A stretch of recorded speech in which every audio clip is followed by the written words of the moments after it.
नमस्कार स्टूडेंट, मैं doctor Anupama Jaiswal BEd second sem pedagogy of school subject में आज हम शिक्षण सूत्र के बारे में अध्ययन करेंगे। शिक्षण के साहित्य में हमको अनेक शिक्षण सूत्र मिलते हैं। इनका आविष्कार नहीं किया जा गया है, वरन इनको खोजा गया है। ये उस मार्ग की सुगम युक्तियाँ होती हैं, बताते हैं, जिनसे शिक्षण और सीखना आगे बढ़ते हैं। प्रत्येक सूत्र विधिवत शिक्षण के किसी एक विशेष पहलू पर बल देता है। इन सूत्रों का प्रयोग पढ़ने और पढ़ाने में सहायता देता है। इनका अनुसरण करने से शिक्षक अपने में सफल होता है और छात्र भी सरलता से ज्ञान प्राप्त कर लेता है।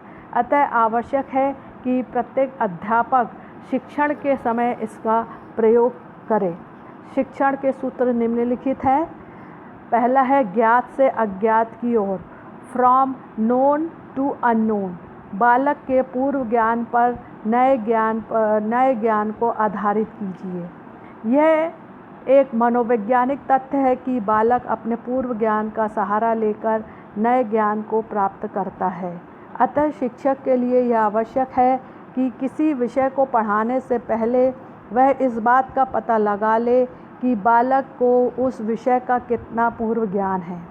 शिक्षक को इस पूर्व ज्ञान पर ही नए ज्ञान को आधारित करना चाहिए। उदाहरण के लिए, यदि बालक ताजमहल के बारे में जानता है तो इस ज्ञान के आधार पर शाहजहां के बारे में बताया जा सकता है। इसी प्रकार सूती उद्योग पर भूगोल का पाठ उन वस्त्रों से प्रारंभ होना चाहिए जिनको बालक पहनते हैं। शिक्षण में इस सूत्र का महत्व बताते हुए स्पेंसर ने कहा है कि मस्तिष्क को जानी हुई बात पसंद होती है और इस पसंद का उन सब बातों तक जिनका उनसे संबंध स्थापित किया जा सकता है स्वयं ही विस्तार हो जाता है। दूसरा है सुगमता से कठिन की ओर, फ्रॉम इजी टू डिफ़िकल्ट। कठिन पाठों को पढ़ाने से पूर्व सुगम पाठों को पढ़ाया जाए। शिक्षक को पाठ्य विषय का इस प्रकार विभाजन करना चाहिए कि उसे अपने पहले पाठों में ही सफलता मिल जाए। वह तभी संभव है जब कठिन पाठों को पढ़ाने से पूर्व सुगम पाठों को पढ़ाया जाए। प्रारंभ में ही कठिन पाठों को पढ़ाने से छात्रों में यह विस्तार उत्पन्न हो जाता है कि विषय कठिन है और धीरे धीरे उनको विषय में उसकी रुचि समाप्त हो जाती है। पाठ छात्रों के लिए कठिन हो या नहीं, इस बात का निर्णय शिक्षक को छात्रों की मानसिक प्रगति के आधार पर ही स्वयं करना चाहिए। तीसरा है सरल से जटिल की ओर, फ्रॉम सिंपल टू कॉम्प्लेक्स। बालक को जटिल बातें बताने से पूर्व सरल बातें बताई जाए। पहले बालक को सरल बातें बतानी चाहिए, उसके बाद ही उसे जटिल बातें बतानी चाहिए। अतः पाठ्य विषय को इस प्रकार विभाजित करना चाहिए कि पहले सरल बातें आएं और उसके बाद क्रम से जटिल। उदाहरण के लिए इतिहास के शिक्षण में पहले शिवाजी जैसे नेताओं के जीवन से संबंधित सरल कहानी सुनानी चाहिए। उसके बाद दूसरे पाठों में युद्ध, संधियाँ, नीतियाँ आदि जटिल बातों को बताना चाहिए। इस क्रम का अनुभव न करने से क्या हानि होती है, इसका उल्लेख करते हुए स्पेंसर ने लिखा है कि यदि ज्ञान प्रदान करने में इस क्रम का अनुसरण नहीं किया जाता है तो छात्र शब्दों के अतिरिक्त और कुछ नहीं सीखता है और शीघ्र ही उसे विषय से घृणा तथा अरुचि हो जाती है। फोर्थ है स्थूल से सूक्ष्म की ओर, फ्रॉम कॉन्क्रीट और एब्स्ट्रैक्ट। स्थूल वस्तुओं का प्रयोग करके सूक्ष्म बातों को बताइए। प्रारंभ से बालक वस्तुओं को केवल स्थूल रूप में ही जानता और समझता है। जैसे जैसे वह बड़ा हो जाता है वैसे वैसे उसमें सूक्ष्म बातों को समझने की शक्ति का विकास होता है। उदाहरण के लिए अल्प आयु का बालक इस सूक्ष्म बात को नहीं समझ सकता कि 2 और 2 4 होते हैं, पर यदि उसे 2 गोलियां दे दी जाए और उसके बाद फिर 2 गोलियां दी जाए तो वह इस बात को सरलता से समझ जाएगा कि 2 और 2 4 होते हैं। अतः यह आवश्यक है कि छोटे बालकों को पढ़ाते समय प्रारंभ में ही केवल स्थूल वस्तुओं का प्रयोग किया जाना चाहिए। उनकी सहायता से सूक्ष्म बातों को ज्ञान कराया जाना संभव होता है। नेक्स्ट है हमारा पूर्ण से अंश की ओर, फ्रॉम होल टू पार्ट्स। बालक को पूरी बात बताने के बाद ही उसके भागों को बताइए। मनोवैज्ञानिकों के अनुसार वस्तुओं के बारे में बालक के विचार खंडों में नहीं होते हैं।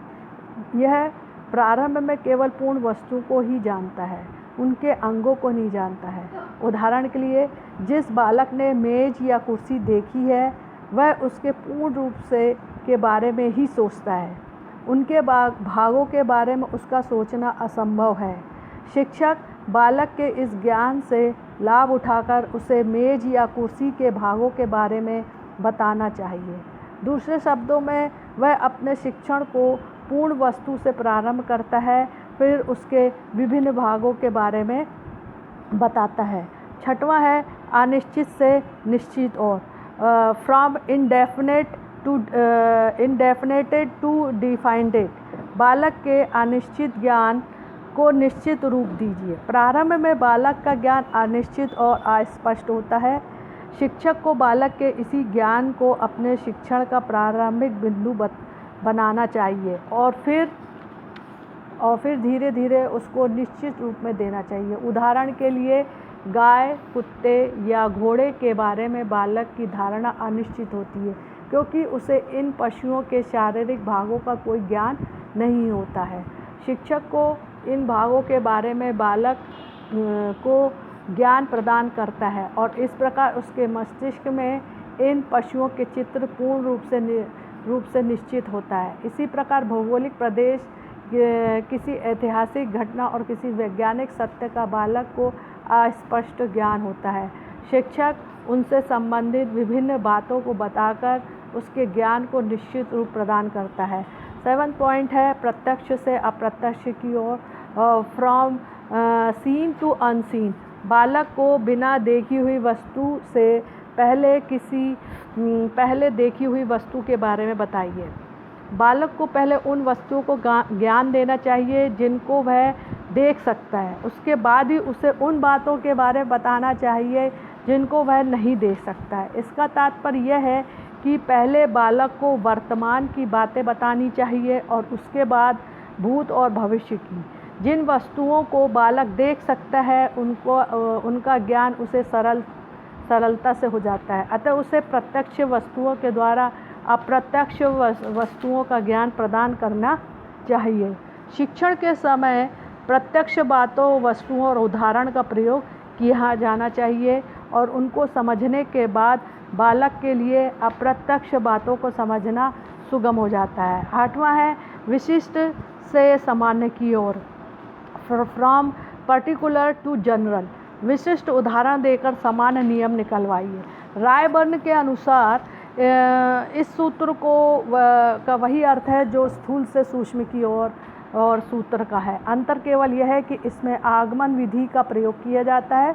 शिक्षक को छात्रों के सामने कुछ विशिष्ट उदाहरण रखता है और छात्र उसकी परीक्षा करके उनसे संबंधित सामान्य नियम निकालते हैं। उदाहरण के लिए, शिक्षक छात्रों से यह नियम निकलवाना चाहता है कि ठोस वस्तुओं को किसी द्रव को डुबाने से उनका भार कम हो जाता है, अतः वह कुछ ठोस वस्तुओं को पहले हवा में और फिर द्रव्य में डुबोकर लेता है।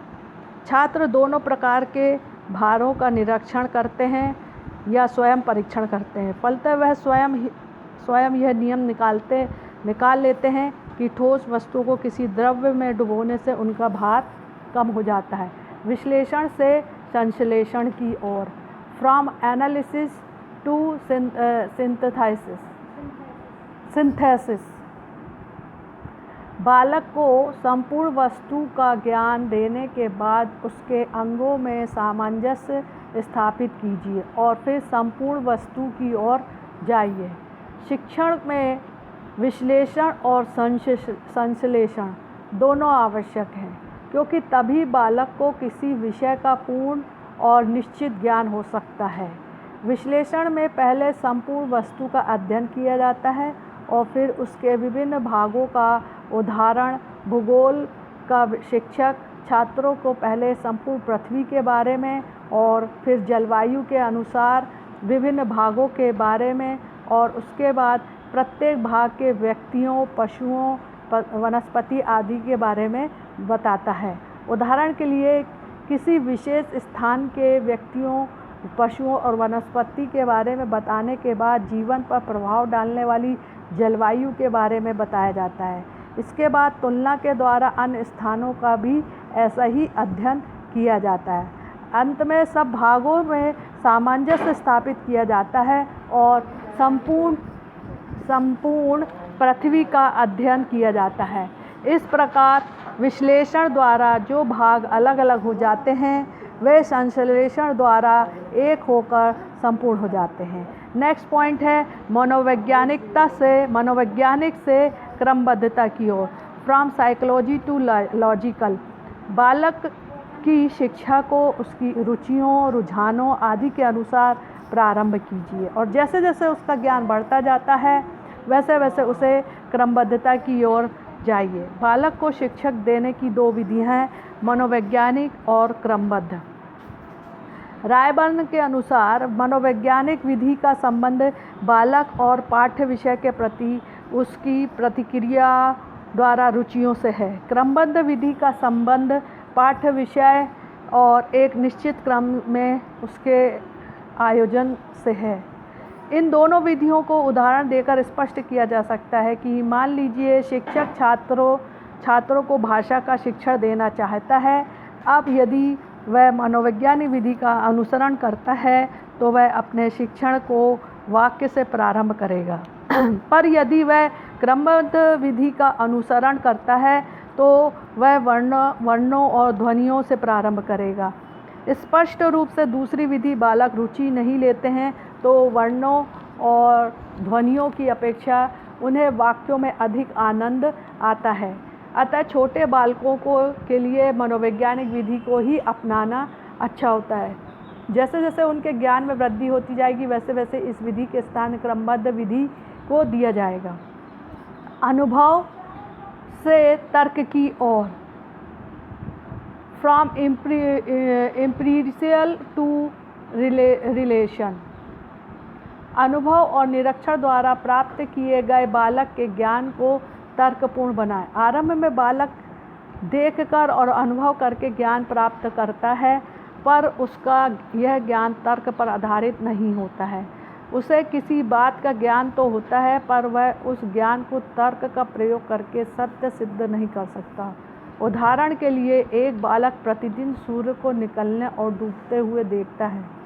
वह यह भी देखता है कि दिन के बाद रात और रात के बाद दिन होता है। इस प्रकार उसे अनुभव द्वारा ज्ञान होता है कि वह तर्क देकर इस ज्ञान को सत्य सिद्ध कर सकता है कि वह ऐसा सौर मंडल का ज्ञान प्राप्त करने के बाद ही कर सकता है। अतः अनुभव द्वारा प्राप्त ज्ञान को तर्कपूर्ण बनाना आवश्यक है। कुछ शिक्षा शास्त्रियों का मत है कि बालक को प्रत्येक बात का ज्ञान पहले अनुभव के द्वारा करना चाहिए और फिर उसे तर्कपूर्ण बनाना चाहिए। नेक्स्ट है प्रकृति का अनुकरण, फॉलो टू नेचर। बालक को उसकी प्रकृति के अनुसार शिक्षा दीजिए। शिक्षक को बालक की प्रकृति का सदैव ध्यान रखना चाहिए। बालक को जो भी शिक्षा दी जाए वह उसके शारीरिक और मानसिक विकास के अनुरूप होना चाहिए। ऐसा ना करने से बालक के स्वाभाविक विकास में बाधा पड़ सकती है। बालक से ऐसा कोई भी कार्य नहीं करवाना चाहिए जो उसकी शारीरिक और मानसिक शक्तियों से बाहर हो। उसे अपनी स्वाभाविक विकास को पूर्ण अवसर दिया जाना चाहिए। नेक्स्ट है आगमन विधि का अनुसरण, फॉलो टू इंडक्टिव मेथड। सामान्य नियम का सिद्धांत निकलवाने से पहले उदाहरण दीजिए। इस सूत्र का अर्थ है कि विशिष्ट से सामान्य की ओर एवं उदाहरण से सामान्यीकरण की ओर। छात्रों को किसी भी दो विधियों से पढ़ाया जा सकता है, निगमन विधि और आगमन विधि।